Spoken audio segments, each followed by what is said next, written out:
Naging masaya ang Christmas party ng foundation na isa sa benefactor ay si Dolo Pepe at dito nag-perform si Justin at si Doc Annalyn.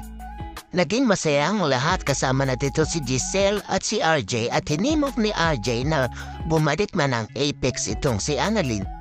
At ito ay narinig ng kanyang stepfather na sumot na si Doc Carlos. Parang atuang nag-alanganin itong si Annalyn sa narinig sa kanyang ama. Sabi ni RJ para daw sa kanyang lolo at para din magkalapit itong dalawa ni Justin. Dito ay hindi na nakatiis itong si Carlos. Hindi na nakatiis itong si Carlos at sumali na sa usapan ni RJ at Annalyn.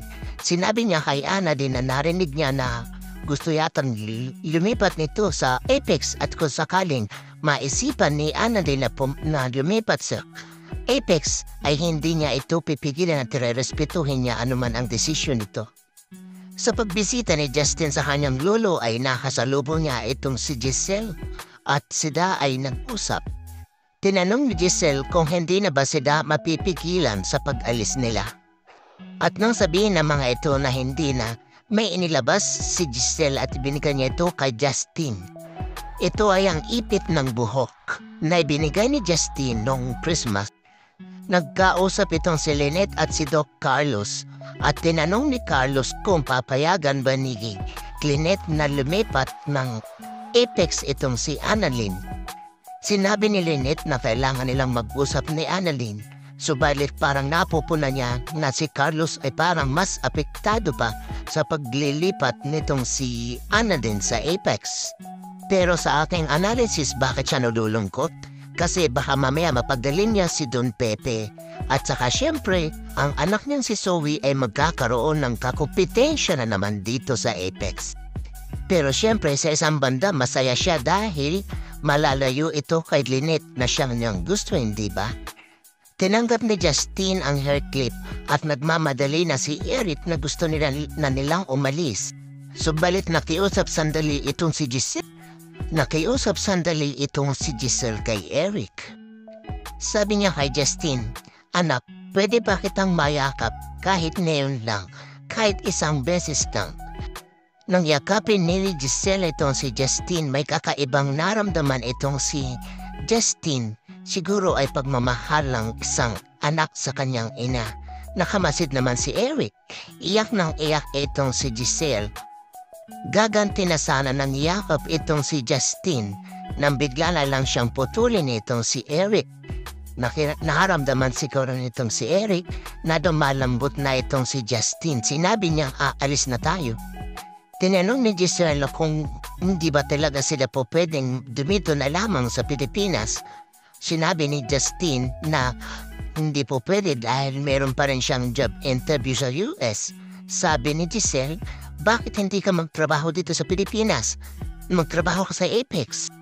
Graduate pala siya ng business management at isang cum laude. Kaya malaking asset sa Apex. Ito ay parang nagkaroon ng idea itong si Eric, makikita natin sa kanyang expression. Sinabi ni Giselle na tatapatan niya kung magkano man ang sahod nito sa US. Sabi ni Giselle, just say yes. Nag-iisip naman tong si Eric at nagtingin na ng mag-ama. Ano kaya pinag-usap? Sabay na sumagot ang mag-ama, yes for Justin, no for Eric. Ang desisyon kasi kay Eric pa rin. Ang sabi ni Giselle ay sinabi na ni Justin na yes. Sinabi ni Eric na for the third time sasabihin niya na no. Nakiusap si Giselle kay Eric na gusto lamang niyang makasama ang kanyang anak at bigyan siya ng pagkakataon upang magampanan niya ang responsibilidad niya bilang ina kay Justin. Sinumbatan siya ni Eric dahil na iniwanan nito si Justin at sinabi niya na hindi niya binigyan ng karapatan na maging ama itong si Eric. Sinabi ni Eric na hindi niya basta-basta makukuha ang gusto niya.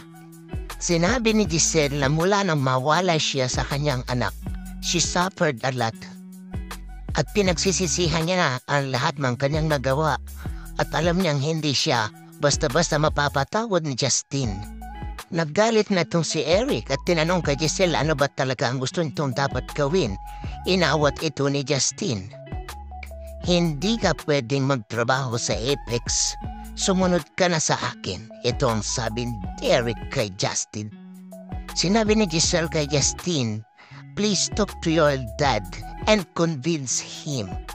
Tumingin lang dito itong si Justin. Umiyak ng umiyak itong si Giselle.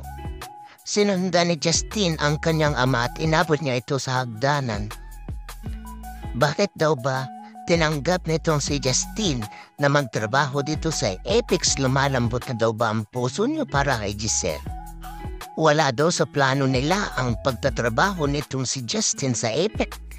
Hindi daw kumo siya magtatrabaho sa Apex ay nakalimutan niya na ang galit dito kay Giselle at kaya siya magtatrabaho sa Apex ay kasi nga meron silang plano. Napahinuhod naman itong si Eric at sinabi nito na huwag mo nang sasagot kay Giselle at gusto mo na niyang mag-research about Apex. Pinapipirma naman itong si Doc Kitty, si Doc Carlos para sa memo ng aattend sa seminar sa Japan na inimbahit ni Dr. Hiroshi. At isa dito, ang napili nila ay itong si Doc Annalyn at si Doc Lindon. Subalit itong si Doc Carlos, hindi mo na niya pinirmahan. Stress ang beauty nitong si Giselle dahil nga wala pang lead sa pagkidnap kay Don Pepe. Nang may sumurpresa sa kanya, tanto na lang si Justin at ang kanyang ama na si Eric. At nagsabi ang mga ito na pumapayag na sila na. Pero gusto na itong si Eric meron din siyang posisyon. At ang gusto niyang posisyon ay ang pumalit sa BP ng budget. Ang pagpasok nila ay kagagawa ni Eric parang package deal.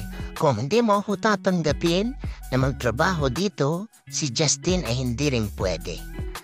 Nagnangal-ngal naman itong si Annalyn dahil sa kanyang lulo at sa kanilang problema. Ito yatang bida na ito wala lang ginawa kung hindi umiyak. Mas mahaba pa ang role sa pag-iyak To the rescue naman, itong kanyang bagong pinsan at inabutan siya ng panyo na pamahid ng kanyang luha. Walang katapusang luha itong si Annalyn. Dinamayan siya ni Justin at namanggit nila na sana kapag nag-start na siya magtrabaho dito ay hindi siya magka-problema dito kay Zoe. Nagulat naman itong si Annalyn na magtatrabaho siya sa Apex de tuwan-tuwa siya. Sinabi ni Justin na magtatrabaho na siya sa Apex kaya sabi niya si Annalyn ay sana bumalik na rin sa Apex.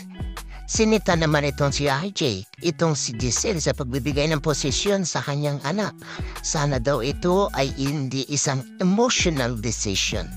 Pero sinabi naman ni Giselle ang mga credentials nito si Justin at kung titiwala siya dito at ito ang dapat niyang gawin, ang bigyan niya na ito ng nararapat. Dinalaw ni RJ ang kanyang ama at sinabi rito ang nangyari sa Christmas party at ipinakita pa niya ang mga batang nagkakanta at nagkakasiyahan. Nagpasalamat ito sa kanyang ama at sinabi rito ang paghanga niya rito, pati na ang paghanap niya sa anak ni Giselle. At sabi niya dito sa ama na miss na niya ang kanyang ama, miss na. Hinawakan niya ito bilang pagpapadama ng pagkakaulila para sa kanyang ama. Sa susunod ay malalaman natin ang posisyon nitong si Eric kung dapat nga ba ito sa kanyang posisyon at bakit nakasimangot si RJ.